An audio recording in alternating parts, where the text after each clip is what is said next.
Yeah, like Ante said, I'm head of R&D here at Infinum. I've been here for 8 years. Started as a backend developer, now in a role, let's say, solution architect, and I'm leading the R&D and .NET teams. So yeah, one of my favorite projects are the IoT projects I was working on. Obviously, there were others, and lately we're playing with AI, obviously, because it's very important to stay in trend. I guess free time, riding bikes, playing guitar, etc. 2 kids, that's more important. So yeah, my presentation is more like a general presentation about the LLMs and generative AI. So what's going on, kind of current situation, and I noticed a lot of our clients and a lot of people don't kind of have a clue how to fit in that LLMs or generative AI into their process to optimize it. So I just wanted to kind of present, let's say, 3 ways of doing that. Let's start with kind of a general introduction. So LLMs now with, let's say, the newest additions, they call them even LMMs. So evolution to large multimodal models kind of brought some additional perspective to the whole picture. So there are multiple ways besides text to interact with your model.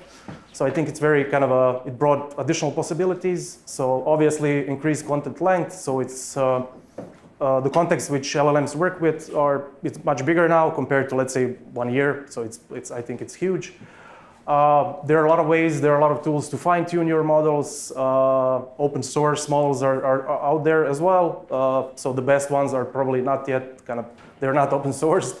But there are definitely models which you can use to fine-tune and kind of adapt into your needs. And I think continued innovation is definitely, so we just see that things are kind of going forward, and it's going to be vital to I think there will be definitely an opportunity to integrate those models into your processes. So just shortly, so there are a lot of challenges with companies or people generally have when they face, which they face when adopting AI. I believe most of them don't understand the potential benefits. They don't know how to use it, so there's kind of they're still exploring AI use cases. Of course, there are security and ethical concerns there, but in general, yeah, a lot of them are afraid to kind of accept it, especially if that process is sensitive. So a lot of enterprises are still they're kind of careful with adoption. So my first, let's say, way of what can you do with the LLMs is obviously AI chatbots and assistants. I think this is, let's say, most often used way. I mean, there are tons of tools available out there. Some of them are specialized. A lot of the tools that you see here are the ones that are kind of straightforward. They are kind of general GPT and LLM models. So ChatGPT, Claude, Gemini, Copilot, etc. But there are others like Florence, which is focused on health, GitHub Copilot, which is kind of focused on code. So in a way, they're all around. I think that's definitely one of the most often use cases of using LLMs. Their advantages are obviously they're available 24/7, scalable, consistent, and cost efficient compared to, let's say, traditional methods of achieving some certain process. So I think this is one of the methods that's kind of the most important one for these kind of, let's say, ways of using LLMs. So RAG, or Retrieval Augmented Generation, which is focused on, let's say, enhancing the LLMs with your context to be able to give you the response you need. So for example, in an app or, let's say, some kind of chatbot which is focused on enterprise or kind of internal knowledge base, this process is usually done by let's say, doing the RAG, and how it's done, it's kind of you pull all your documents through embeddings model, which creates vectors and puts them in vector database, which makes it easier for you to search the relative content when you're trying to query your AI model, AI assistant. So in this case, when a user asks for a certain, let's say, ask a certain question, we search that vector database. So we first kind of pull it through the embeddings, search the vector database, find relative content, and then at that point we query the LLM to give us the answer we need. In this way, we are not training the model, we're not fine-tuning it. We're just kind of giving it more context and using the, let's say, general power of LLMs, let's say the bigger ones, which are capable of this, to give you answer that's relevant to your question. So in a way, that's kind of the standard approach. I think anyone can do it. So we have kind of a couple of examples. Our first, on the left side, we can see Infinum Handbook AI. This is something that we built internally more than a year ago. We started building it more than a year ago. So what we've done is pull all our, let's say, internal processes, which we have as an Infinum Handbook. We pull them through through RAG, and build a chatbot, which is kind of you can interact with and ask kind of specific questions for the internal processes. So it was a fairly straightforward process even then. Now it's even easier. As you can see on the right side, there are public custom GPTs which are available. This is from the ChatGPT store. But basically, what people are doing, they're kind of configuring their own agents, which you can use for free.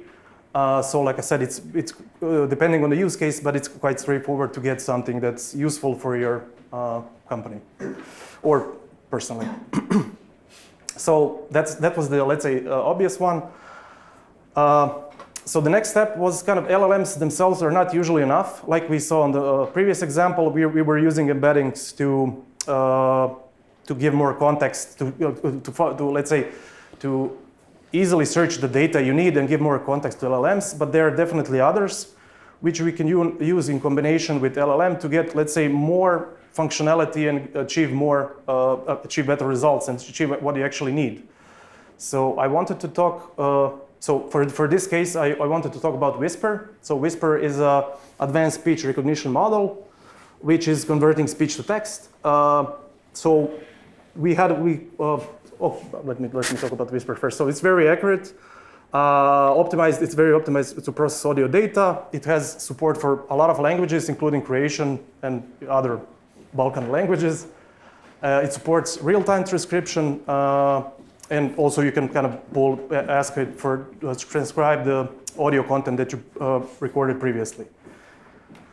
So what we wanted to do, I wanted to create some kind of tool that transcribes our meetings which we have, which we have in English and Croatian, and create some kind of summary and action points. And in addition, we wanted to integrate with project management tools like Jira or Productive. So we're using Productive here. Productive kind of is a knowledge base. We have some project details there, tasks are there and everything. So we wanted to kind of, since we're having a meeting about that project, we wanted to transcribe the meeting, connect it to our knowledge base and see if we can transcribe, create summary and action points, and even create tasks automatically on Productive. So the first obvious choice was using Google Meet transcription.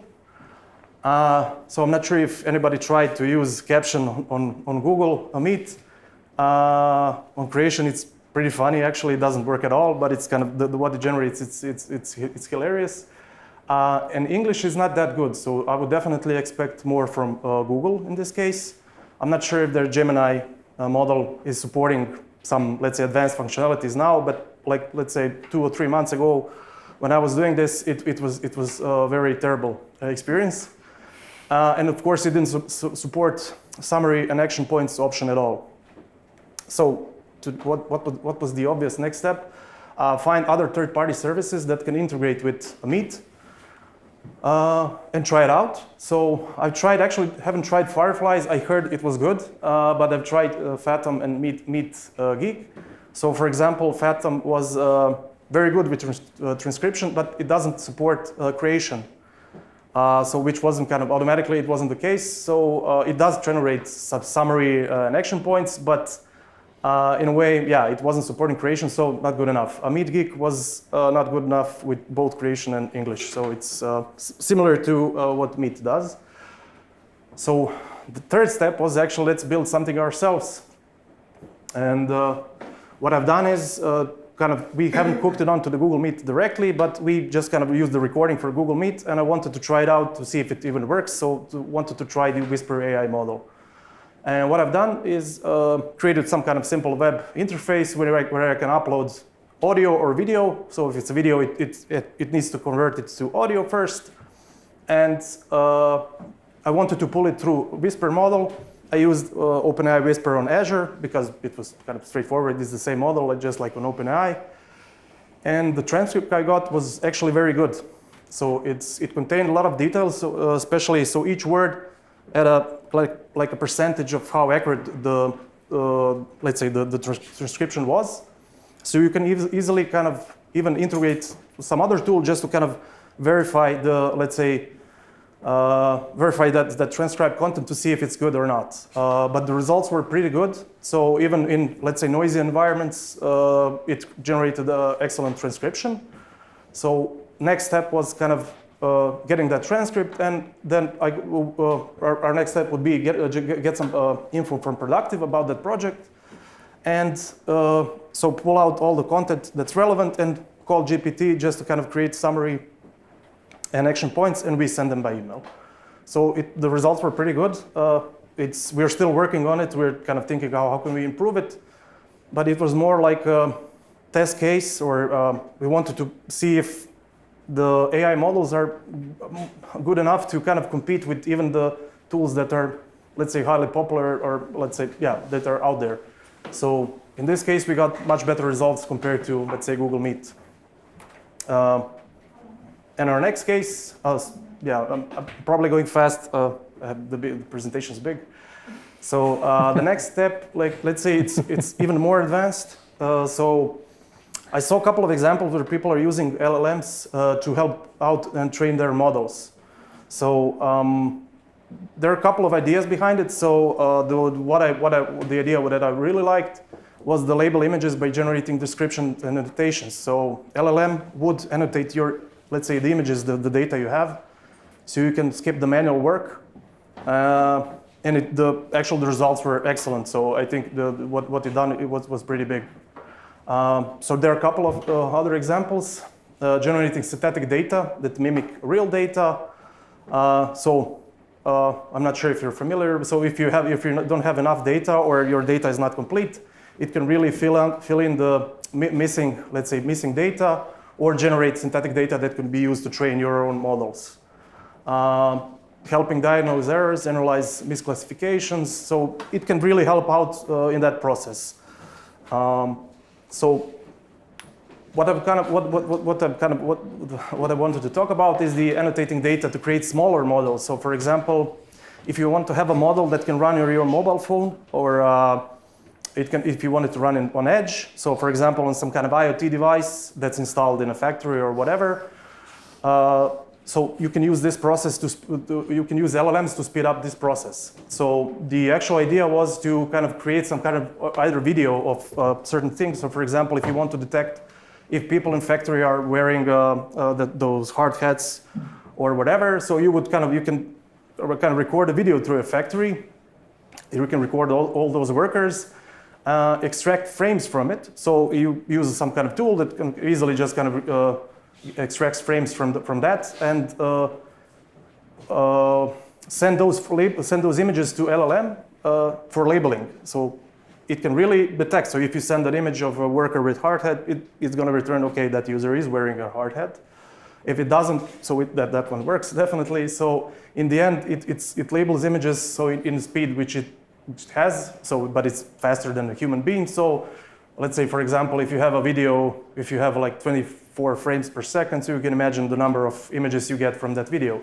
In this case, you can easily pull it through and get the labeled data. After that, you can just use transfer learning to a smaller model. In this case, I don't know, I saw an example of NVIDIA Tau. So they have kind of pre-trained models which you can use transfer learning to train a small model, and it's small enough to run it on mobile or on edge device. And it's not smart as GPT, obviously, but it's good enough to answer the question, is this person wearing a hard hat or not? So I think that's very kind of it's practical way. It speeds up the process. And it's interesting because it's just another way of how can we use directly LLMs to speed up, let's say, the work that we usually do. Yeah, so that's it. So any questions? Yeah. Vedran, I was just joking about being very quick. Yeah.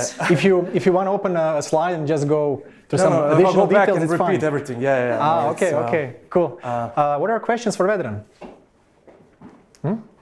Or was this just your reaching to your beer? Okay, no, that's fine. Building that. So that Whisper Presentation model, or presentation was slower than the actual implementation. So for the Whisper model, etc., I think I spent like 40 hours maybe. So it was like really fast. It's straightforward. So you just kind of understand the implementation, how you integrate with the API. But yeah, it's relatively easy. But that's 40 hours of ahead of R&D. For somebody else, it might be more, or do you think it's still doable? Yeah. You need to brag a little. This was my first direct R&D project in a year, so I think I earned it. Cool. Yeah, sure. This Whisper project, did you try also to take pictures of the, for example, meeting? Because often some PowerPoint is presented or some web browser, so maybe that summary or action points would be much more. That's a very good idea. Yeah. Whisper is handling only the audio. Oh, sorry.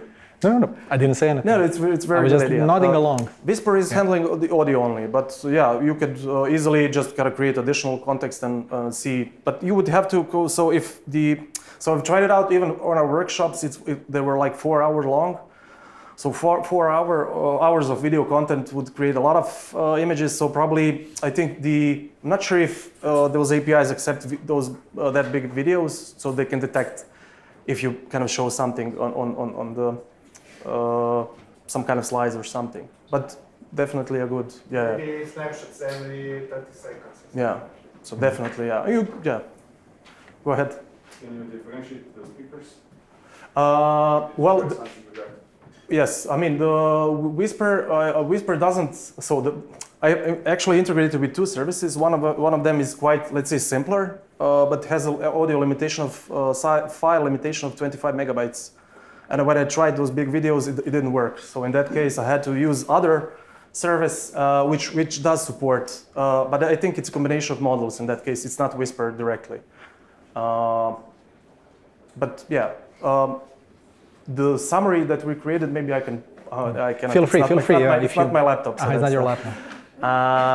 The summary did kind of describe a person. It didn't know who it was, so it's not connecting to. So we don't have the metadata around from the video. So Google has it because it's But also that would be. Use Google like when someone speaking the name just. Correct. Yeah.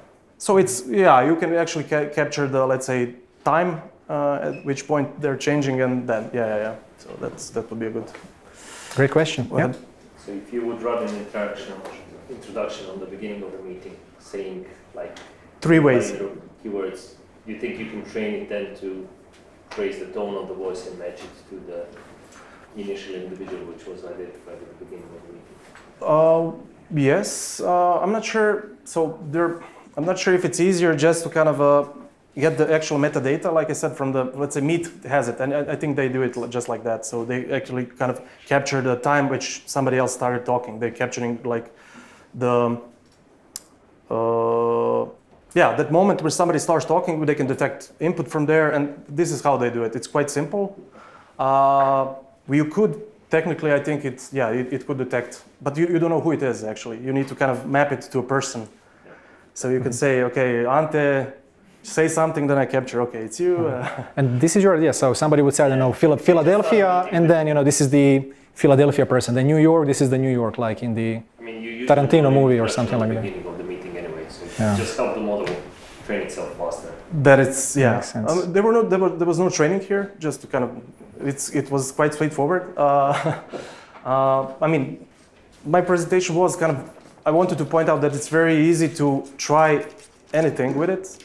Some things are useful, some things are not, but you can play around with it a lot. So it's quite kind of easy to start with. So that was my kind of wanted to point that out. It's a fun project. Yeah, it was for me at least. Any more questions for Vedran? Vedran, then I wanted to ask you. So you said that you've been able to do this in 40 hours. So do you feel like the AI is it like, the more things change, the more they stay the same in the software development, or is the paradigm shifting in a significant way, let's say? So it depends what you're doing. So in this case, we're using out-of-the-box models, and we kind of, if their, let's say, input and output doesn't change, then your kind of app doesn't change at all in that point. So if they get better, you can, in this case, you can actually target the specific version of the model.